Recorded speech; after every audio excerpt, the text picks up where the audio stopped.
Move it around. Oh, there's some mollies. There is. I knew there was an urchin on this zoa right there. Time to find that perfect placement right back where it was before.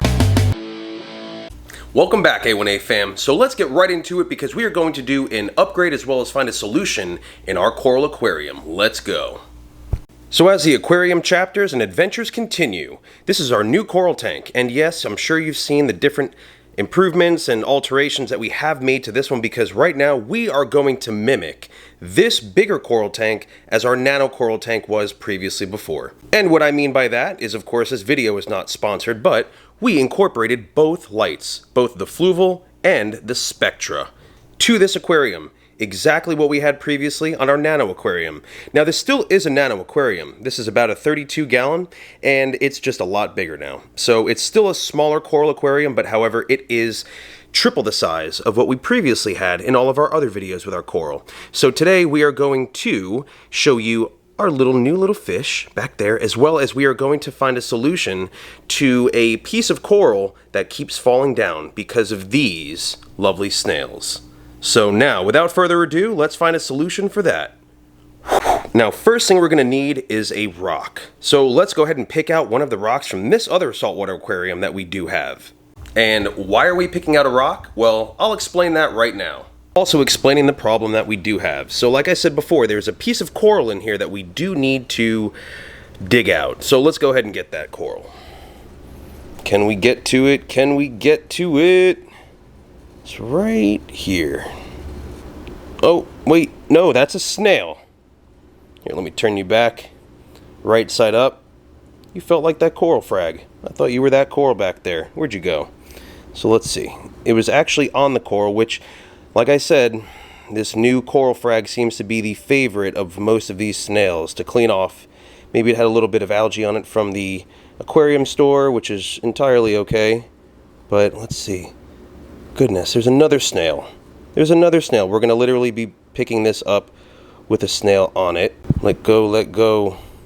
Okay, so we have it.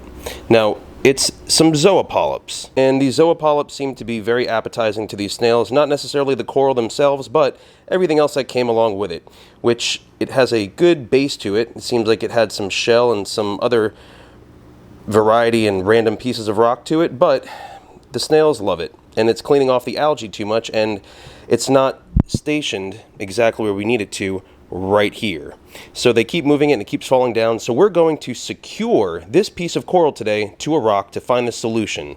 And you are coming along with this adventure, so let's get to it.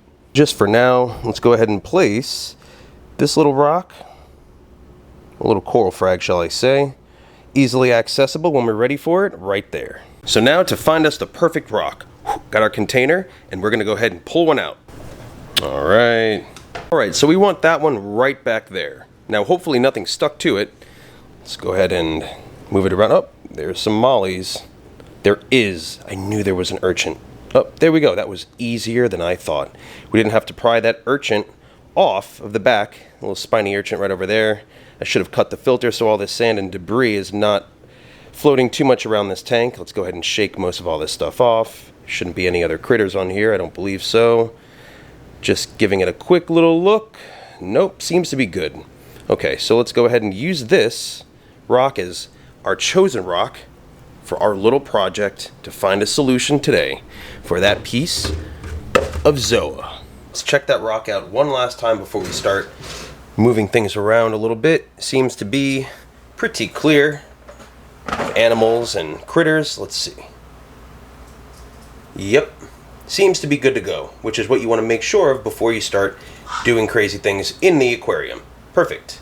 Now, just to give you a brief explanation on what we are going to do on this zoa right there is we are going to basically do what we did on another one of a loose piece of coral, which is right down here.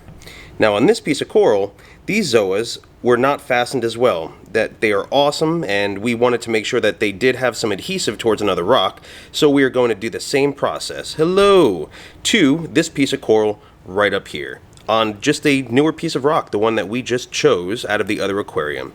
Now I know with the adhesive that we did choose to use, there's a lot of controversy with. However, I have never had a problem with it, so we're going to continue doing it because if it's not broke, there's no need to fix it.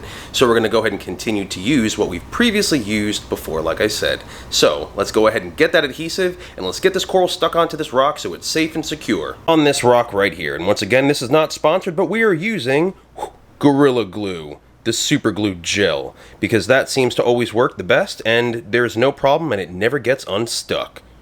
First and foremost, you need to find the area in which you do want to secure your loose piece of coral to on your chosen rock. Depending on the length of time that your rock has been sitting out of the water, depending how dry it is, if you need to use a blow dryer real quick to find that selected area so it does have a nice dry piece to secure to, or you can just dab a little bit with a paper towel and try to get most of the moisture out so it does have a good area to stick to.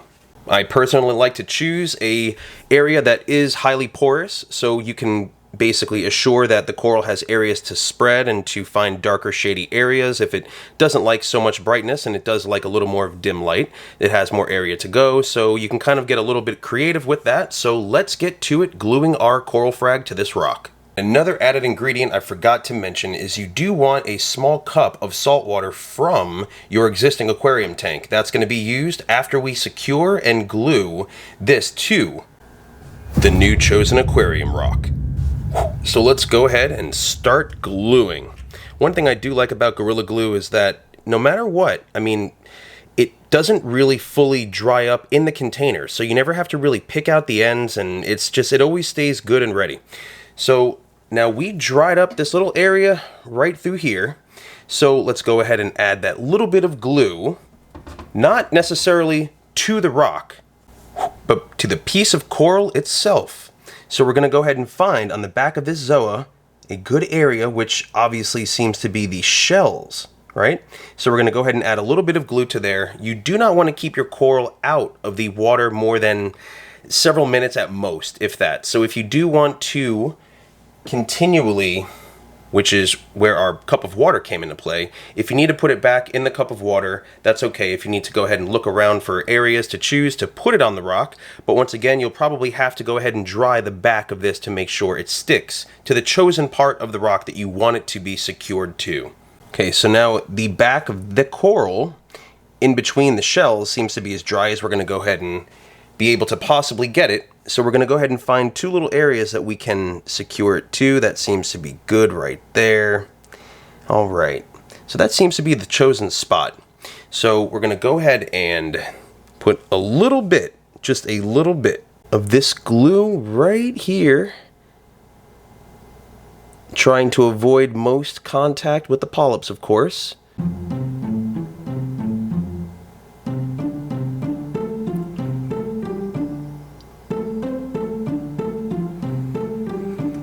Alright, that seems good. So it's not too much, not too little, just enough. We're going to go ahead and place it exactly where we want it, right on the rock, right there.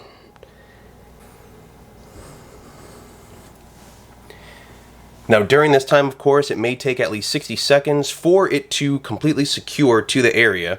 So you're going to go ahead and want to be patient with that, but also that cup of water can become very useful if you do need to dump a little bit on it. And however, if you do dump some salt water onto the area that you just put glue that is not fully dry yet, it will activate the glue to dry quicker. So if you found the area you like and it does have a little bit of stick and it's starting to dry, absolutely dump the water on and it will seal the area faster. And if you do have to, of course, you can always lift it up and just kind of add some extra glue into some crevices and spots that may have a little bit of gaps to them. That's entirely okay. And then once again, you just let it sit for a couple seconds and you can always go ahead and add some water to the area to seal it just a little bit faster.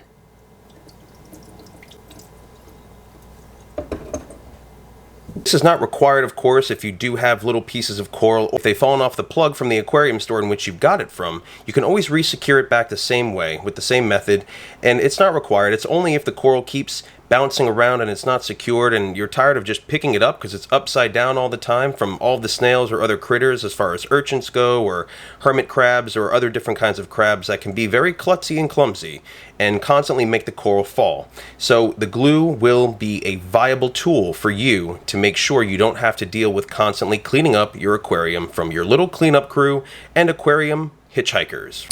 And voila. Now that this is all dry, let's go ahead and replace it back where it came from in the aquarium, and we can go ahead and check and watch it open up just as happy as it previously did before. As explained before, if you do choose a rock that's very porous and has a lot of nicks and crannies in it, this will give it a lot of space to continue to grow and to spread and to find different areas in which it likes, to give it more of a variety of self-placement, so to speak.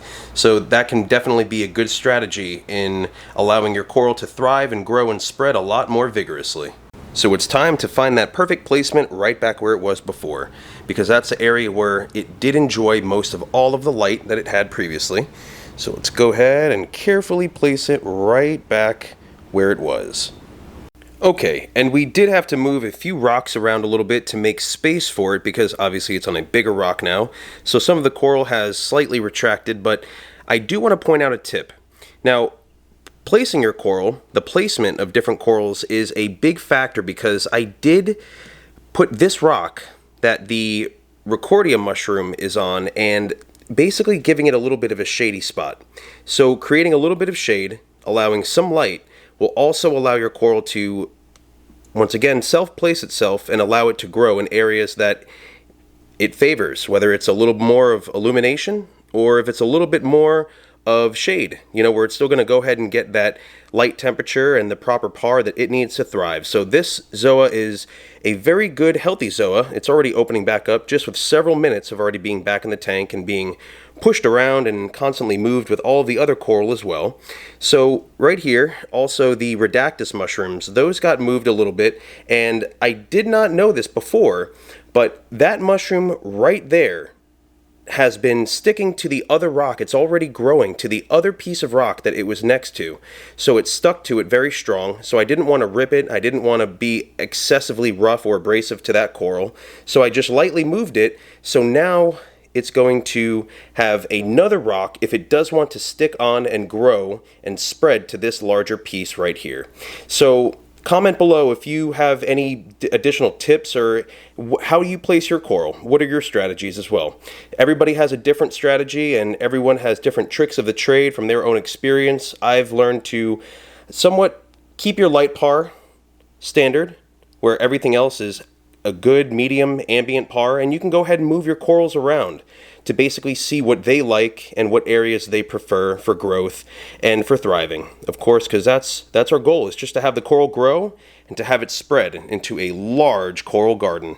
So thank you so much for watching this video. This is just a how-to and DIY. If you don't already know, or if you haven't already used different types of super glue or different adhesives, let me know what your experiences were. Typically, going back to the controversial part of using the glue that we chose to use in this video is just typically argued by, you know, a lot in the aquarium hobbyist community, just because of its non-all-natural base, or it's not aquarium safe, some say. And I believe that some different adhesives people do want you to buy because it's just labeled for aquariums. So I have used other ones as well, but they haven't been as strong as Gorilla Glue Gel.